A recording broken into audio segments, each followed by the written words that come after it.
We up? Oh, well, why do all my monkey voices sound the same, Carol? Here, let's give this one a new one. Hey, this is a happy monkey. Hey, look at me. I'm a happy monkey. Don't mess with me, man. I've been going to the gym. This is a monkey in the gym. Oh, welcome. Put up number 15, Carol. Oh, we promised we would talk about this last week, and we didn't. This is key. This is key. The NRA, no, it's true. The NRA leadership owns Congress. There can be no laws, no new laws about guns passed in Congress. Democrats, Republicans, they're all running, woo, they're all running scared. All of them running scared. Why? Here's the key. The National Rifle Association leaders, was that an eclipse? Yeah. I just know it. My eyes is going. I'm too old. The National Rifle NRA leadership is out of touch with its own membership. It's true. Here's a poll data. Carol, this is truth. Poll data. 88% of gun owners think that it should be the law that if your gun's stolen, you should have to report it to the cops. 88%. 78% of NRA members believe that. If you got different poll data, let me know. I linked to it at my Twitter page. 78% of the NRA's own members believe that if your gun's stolen, you should be required to report that to the cops. So, why does the NRA leadership vehemently oppose that requirement? 78% of the NRA's members. Why does the leadership block that? Money. Any new gun control law prevents their ability to scaremonger. That's my theory. Here's another one. If you're on the terrorist watch list of the U.S. government, which, Carol, you know, I have some problems with that because there's no way to get off it. And if you're an 85-year-old grandma on the terrorist watch list, well, you know, you can't get off it. Every time you fly, you're going to get stopped, prevented from flying. There's no appeals process. There should be an appeals process. That's all I'm saying. There should be a clear appeals process by which you can get your 6-year-old daughter's name taken off the terrorist watch list. Right, Carol? This is America. If we don't have an appeals process to petition our government to fly, the terrorists have won. Guess what? There's no appeals process for getting off the terrorist watch list. So, Carol, you see my point. Don't lose track, monkeys. Don't lose track. My point is, I have problems with the idea of a terrorist watch list that there's no appeal for. However, given that we're in the world where there's a terrorist watch list, should people on that list be allowed to buy guns, assault rifles, anything, firearms? Yes or no? Do you think that's true? Your opinion. Not a fact, your opinion. If you're on the federal government's terrorist watch list, should you be allowed to buy guns? Yes or no? Think. Do, do, do, do, do, do, do. Do, do, do, do, do. Do, do, do, do, do, do, do, do. Ah, it's no brainer. 82% of the NRA's own members say no. If you're on the damn federal terrorist watch list, you shouldn't be allowed to buy a gun. 82% of the NRA's members. And yet, the NRA leadership screams, fights, claws, tooth and nail. And that's not going to happen because they own Congress, or think they own Congress. Congress too cowardly to fight them. somebody could puncture the NRA leadership by hammering this information again and again and again. Why is the NRA blocking laws that 82% of its own members think should happen, right? Should be law. Who's going to fund that? The NRA's got a lot of money. Why? Because they block all these laws and fearmonger so that nothing gets done. And every time anybody tries to even do a little bit, even if it's something that the vast majority of the NRA's members still believe themselves should happen, the NRA leadership still blocks it so that they can continue fear-mongering and raising cold, hard cash. Yep. That's what I think. Why do you think the NRA leadership is so out of touch with the NRA membership? Are the polls wrong? Give me another one. One more. Should the gun show loophole be closed? In other words, should you no longer be allowed to buy guns at a gun show without background checks? Now, a friend of mine was telling me, he's active in the gun world. He's getting certified to do some trainings. I want to get trained. So as soon as he gets that piece of paper, guess what? Guess where he's getting it from, Carol? The NRA. Apparently, the NRA does really good trainings, but the leadership is a bunch of jerks. Anyway, he tells me that you know, at a lot of gun shows, you still have to go through some, there is still some background checking, but it's not required. 85% of gun owners say yes, close the gun show loophole. 69% of NRA members say yes, close the loophole that allows people to buy guns at gun shows without going through a background check. 69%. And yet, what does the NRA leadership say?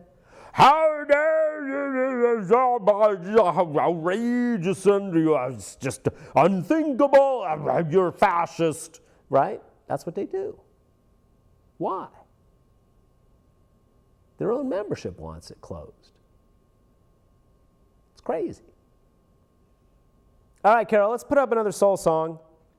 And when we come back, we're going to give some personal, thoughtful advice to Walter Dalton's campaign manager, who, in my opinion, has fallen down on the job. Okay. So, we're live. We're live. Our number is 996-6775. Can we put up number, let's see, that was last week's page. I have detailed, copious notes. Look how organized that is, Carol. That's highly organized political television, ladies and gentlemen. Can we put up number 12, Carol, if you don't mind? Thank you. Okay, here's the key. Paul Ryan is the presidential candidate to the Tea Party. Remember, Romney was weak with his base, but the main reason he chose Paul Ryan, Carol, in my opinion, and just from what I'm reading around, is Paul Ryan has a good chance of delivering Wisconsin, which is where Paul Ryan's from. That's what you want from a ticket mate, right? You want someone who can give you a state that was one of your opponent's states. Obama took Wisconsin 56. Was it 56 to 42 something, Carol? You know, rounding up and down. 56% to 42% in 2008. So if Romney can pick somebody who can turn Wisconsin, which has significant electoral votes, over, and they're thinking Wisconsin's a good pick because the recall election for Scott Walker, wasn't that Wisconsin? Yeah, just failed. In other words, the Republicans won and protected their governor for a variety of reasons, not least of which is that the candidate opposing Scott Walker, the Democrat, was weak. Why do Democrats always have such weak candidates? Ugh. But in this case, Obama's a stronger candidate than Romney. It's pretty obvious. Why is Romney hitting on that lie about Obama cutting the work requirement from welfare? Why is Romney continuing to run that ad? Because black people, welfare, it gets the white racist vote. And even the general middle class white vote has a little racist tinge. It pokes at that and twings that like you twing a guitar string, right? and their racist twing goes, and they go in the voting booth, and boom, the racist twing, that little chord resonates with them, and they vote for the white guy instead of the black guy. That's what you hope, is that you can pluck these little ridiculous emotional chords in people, and they vote that way. And then, of course, you do voter ID laws so that there's fewer poor people able to vote. That's always good. Ryan is going to help the ticket win Wisconsin, is Romney's theory. It's kind of an uphill struggle, I think, but, you know, they're organized. They've been getting more and more organized. They got hundreds of millions of dollars going into these campaigns and these voter registration efforts. We'll see if the Democrats can get as excited. Unfortunately, our base isn't as excited because Obama, the head of our ticket, has not been doing things economically to galvanize the base. He's done the gay marriage thing, Carol. I grant him that. It's wonderful, marvelous. But really, it's about the economy, stupid. Didn't a Democrat say that once? Wasn't that the core of a Democratic campaign?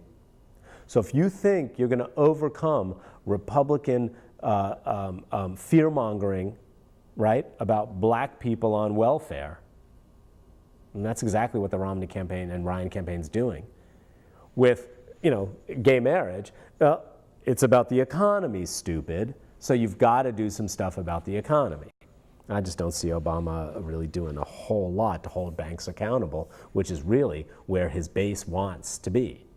So there's a problem there. But anyway, so Ryan, he's the one. You know, you've heard a lot about him, and I'm no expert or anything. I'm just reading along with you, right? But I read Joe Nocera, who's a business columnist from the New York Times. I really like the business pages. I read the Wall Street Journal regularly, not the op-ed pages there, but, you know, business reporting is good. What's his name? John Morawski at the NNO has been covering the Duke Progress merger. He's generally good. He could afford to cut NC Warren a little more slack and pay a little bit more attention to the points that they're making. But, you know, generally, Morawski's a good business reporter. In fact, he's the only good one that the NNO's got at this point, I think. I think he's pretty much the business reporting department at the NNO. But he's been doing a solid job. So I like business reporting. Let me back up. Where was I, Carol? Joe Nocera at the New York Times is a business columnist. And he pointed out recently that the Ryan budget, I'm quoting now, would let's see, reduce government from 24% of the gross domestic product to about 20% of the gross domestic product. Now, you can argue that reducing government size is good, but Paul Ryan, at a time when poor people are hurting most and rich people are enjoying record profits, right? Seriously. At a time when the people hurt most in America are the poor and the middle class, Paul Ryan wants to reduce the size of government mostly by hurting programs that help the poor. Wouldn't even dream, it's not even on their radar, to raise taxes 1 iota on anybody making over $1 million a year, which I think is a fair threshold. Just even an iota. Look it up, IOTA. It's an iota, Carol, I believe the technical term, iota is quantitatively slightly lower than a smidgen, but a little bit bigger than minuscule. So you've got minuscule, a minuscule amount, a smidgen, and then an iota is in here. Raising taxes on rich people, even an iota, would cover so much of the cuts that Paul Ryan wants to make on the backs of the poor, but it's not even on their radar. Why? Why? Come on, rich people. It's not like you're being viciously, vehemently attacked, but they see it that way. People are saying, just give us a little bit more of a fair shake. And if you're going to cut government in ways that hurt rich people. Now that means maybe making them pay a little bit more percentage on their taxes because they pay less than poor people. As we know this. Again, this is a fact. You can debate it if you like. My email's tmormon, Todd@monkeytime.org. Right? Todd@monkeytime.org. I'll be glad to answer any replies, but this is a fact. Paul Ryan's budget would reduce the capital gains tax, which is where most of Mitt Romney's income comes from, right, is investments and capital gains, things like that. I'm no expert economically. If I'm wrong, please feel free to correct me. And I know to an economist I sound like a moron. I'm sorry. I'm just trying, like most Americans who aren't economists, to come to grips with this. But from everything I understand, Mitt Romney's campaign is not denying this. Paul Ryan is not denying this. Paul Ryan's budget plan would reduce Mitt Romney's tax burden on his income while hurting programs that help the poor. In the middle of, we're still in a recession, monkeys. We're still in a recession.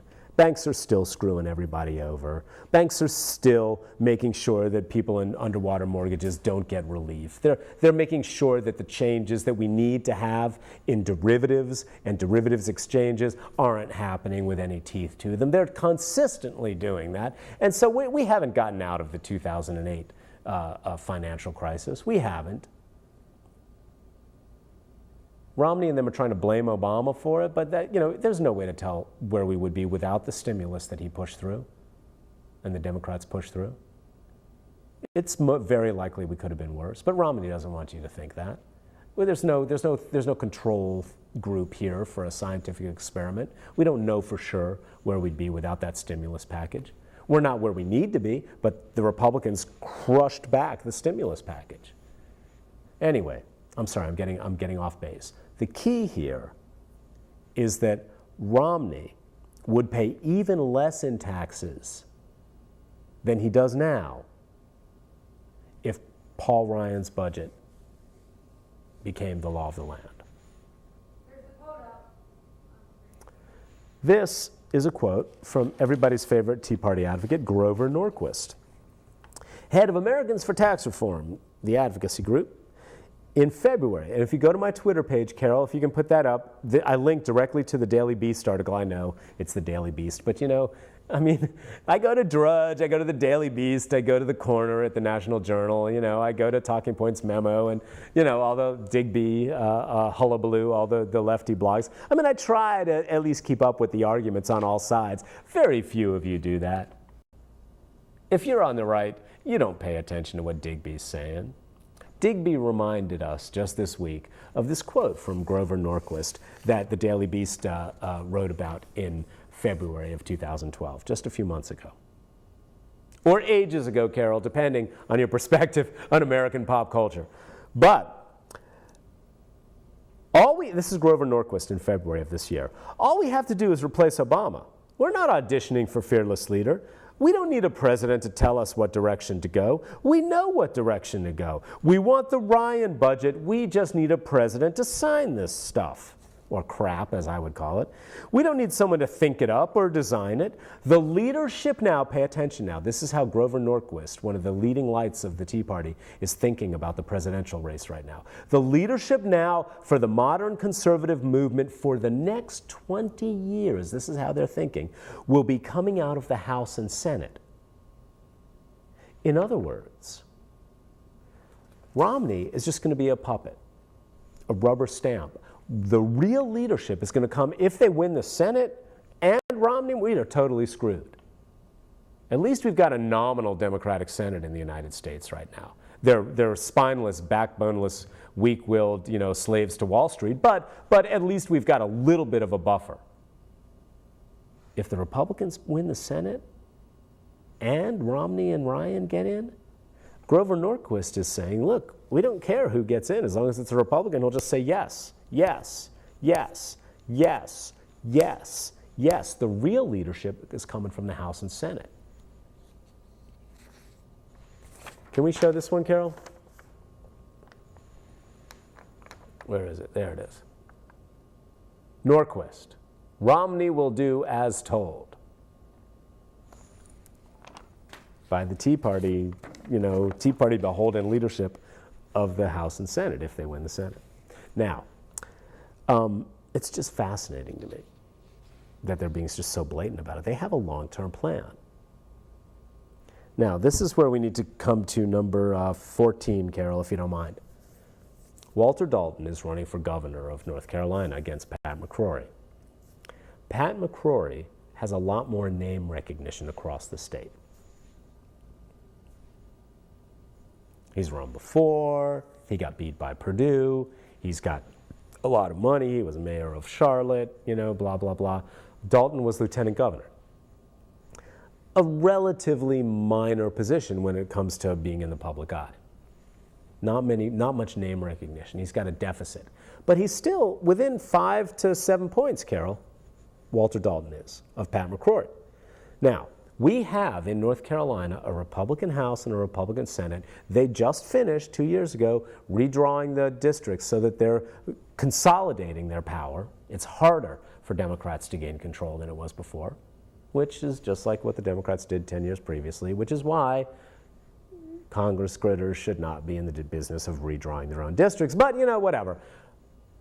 We already have a Republican House and Senate with Bev Perdue in office. This is key. This is what you should be thinking about. Obama and all that, you know, North Carolina, get out and vote, but Obama and all that's mostly going to be decided elsewhere. I mean, you know, we're a key swing state, I suppose, but still, the key is what's going to happen in North Carolina. If Dalton loses, we're going to have a Republican House, a Republican Senate, and exactly the kind of yes, yes, yes, yes, rubber stamp Republican governor that Grover Norquist was talking about if Romney and Ryan get in as president. Pat McCrory is not going to be any kind of firebreak between the worst excesses of the far-right Republican Party, which it's way out of step with the majority of Americans. You can argue that the far left of the Democrats is way out of step with the majority of Americans, although the majority of Americans, including the majority of Republicans, want at least civil unions for gay and lesbian people. And you will never hear a Republican politician say that, even though the majority of Americans in poll after poll, including in North Carolina, say they want at least civil unions for gay and lesbian people. You call it marriage, they freak out, Carol, right? You call it marriage, they freak out. Oh yeah, Wonkette. I have to say a word about Wonkette.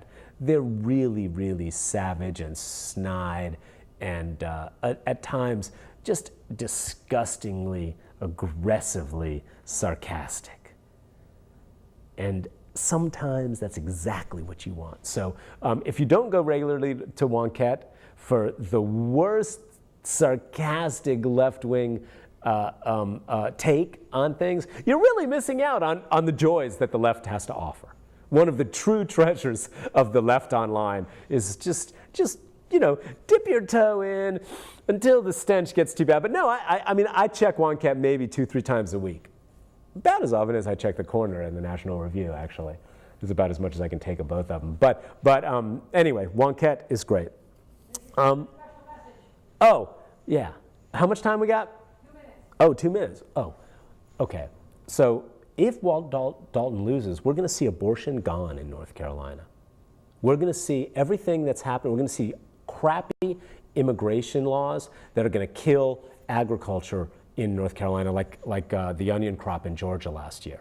We're going to see everything that's happened that's played out horribly in other states, far right, just ridiculous, just a destruction of all the basics that we take for granted if Walter Dalton loses. So my secret special message to Walter Dalton's campaign manager: what are you doing? What, are you going to wait till a week before the election to start running ads saying abortion will be gone in North Carolina if Walter Dalton loses? What are you going to do? You're going to wait a week until a week before the election and you're still 5 points down because you're not going to be able to overcome that name deficit, that name recognition deficit? You're going to wait until a week before the election before you get hard-assed on those mofos? If Walter Dalton loses the governor's race, North Carolina becomes one of the crappy test cases for everything in Art Pope's wet dreams that the governor of Arizona can only dream about in her wet dreams. Carol, do women have wet dreams? I forget. I'm gay. I don't know these things. She says, I don't think so. Okay. You have sexy dreams, though. Yeah. Okay, they have sexy dreams. I'm going to take a stand and say women have wet dreams. They're not the same as men's wet dreams, but I'm going to take a stand and say they do. So Walter Dalton's campaign manager, what the F are you doing? Where is the hard-hitting attacks? Where are, you're going to be the nice guy, the middle-of-the-road guy? We've got that. McCrory's got you beat on that. Come on. All right. I'm done. Take care of each other. We'll see you next week.